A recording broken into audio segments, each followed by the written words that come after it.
Your salary went up this year. On paper, you're earning more money than you ever have in your life. So why does it feel like you have less? Here's the part nobody explains properly. Official inflation says prices rose 3%. Your raise was 4%. By the math, you should feel ahead. You don't, and you're not imagining it. For the last few years, almost every official chart has said the same thing. Inflation is cooling. The economy is stabilizing. Things are getting back to normal. And yet, in 2026, most working people across the world report the same feeling. Rent eats more. Groceries hurt more. Saving feels almost impossible, even with a good salary. So either millions of people are wrong about their own bank accounts, or the number we're trusting isn't measuring what we think it's measuring. Inflation, in theory, is simple. Prices go up, your money buys less, the government calculates that gap and gives you one number.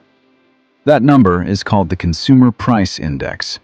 It's built from a basket of goods, things like food, rent, transport, healthcare.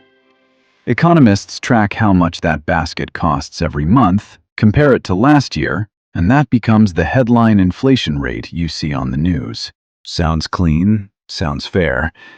Here's the problem. That basket doesn't weigh things the way your life actually weighs them. If you're in your 20s or 30s, your biggest expenses are rent, housing, education, healthcare. These are exactly the categories that have exploded the fastest over the last decade. But the official basket doesn't just track those. It blends them with categories like electronics, clothing, and used cars, prices that have actually dropped because of cheaper manufacturing and global supply chains. So when a smartphone gets cheaper and your rent gets brutally more expensive, the average inflation number can still look moderate. Because on paper, the cheap smartphone is quietly canceling out your rent increase. You don't eat smartphones. You don't live inside a laptop. But statistically, they're doing the heavy lifting of keeping that headline number calm. Here's where it gets sharper. Wages are typically benchmarked against that same broad, blended inflation number. So companies say, inflation was 3%, here's your 4% raise. You're ahead.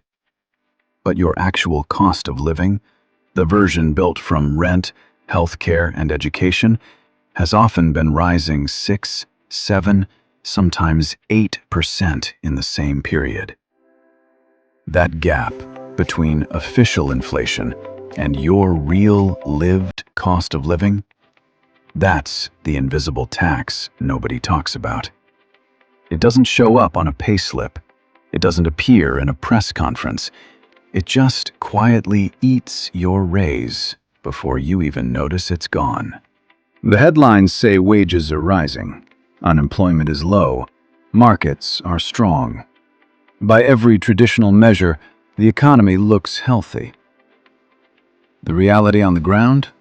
Millions of people with stable jobs and decent salaries are still living paycheck to paycheck. Not because they're bad with money, because the math they're being measured against was never built around their actual expenses. This is the strange contradiction of modern economics.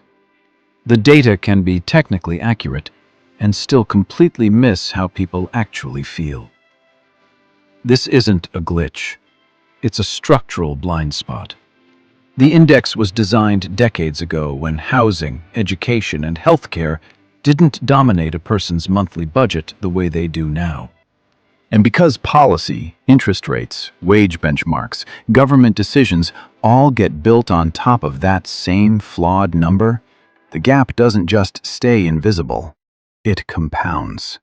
Year after year, the average person quietly falls a little further behind a system that insists, on paper, that things are fine. The danger isn't a sudden crash. It's slower than that, and in some ways, more dangerous. It's an entire generation doing everything right, working hard, getting raises, following the rules, and still ending up worse off than the data says they should be. So next time you see a headline that says, "Inflation is under control," ask yourself a simple question. Under control? For whose life? Because the number on the news and the number in your bank account are telling two very different stories. And only one of them is actually about you.